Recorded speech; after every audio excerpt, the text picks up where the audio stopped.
Cette grande figure de la justice guinéenne quitte définitivement les couloirs des juridictions. Yves William Aboli s'est éteint le lundi 17 juillet dernier des suites de maladie à Conakry. Ce magistrat émérite a gravi tous les échelons de l'administration judiciaire, dont les fonctions de premier président de la Cour suprême en 2009, poste qu'il va quitter plus tard en 2010. Son décès afflige la famille judiciaire.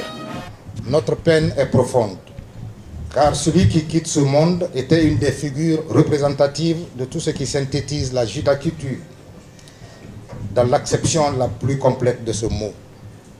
Aujourd'hui, en ce mélancolique hivernage, nous voyons s'effacer la figure familière d'un magistrat aimable et bon, distingué et discret.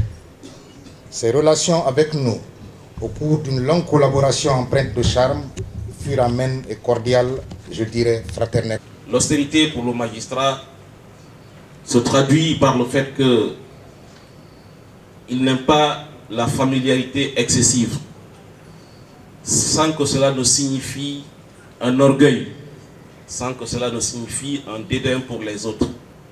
Le magistrat, c'est celui qui fuit les lumières et qui, dans une certaine mesure, est éloigné de presque tous. Monsieur Yves William Aboli a incarné ce caractère-là.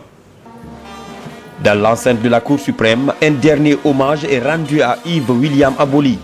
Parents, amis et collaborateurs se recueillent devant sa dépouille. Nous nous souviendrons de l'étudiant dont le visage est constamment éclairé d'un sourire qui trahit un cœur débonnaire, qui invite à la convivialité et la solidarité. Aucun de tes condisciples n'oubliera ce camarade toujours superbement habillé, comme pour mettre en lumière cet amour du soin attentif à l'ordre et à l'urbanité.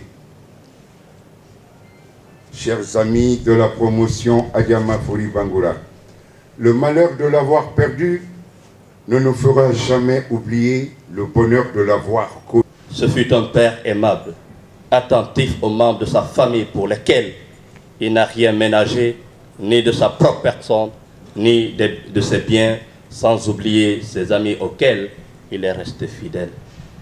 Rattrapé par la maladie, notre père, que nous regrettons, nous a inculqué des valeurs morales, humaines, qui ont cimenté la vie des grands hommes que l'humanité n'a cessé de produire.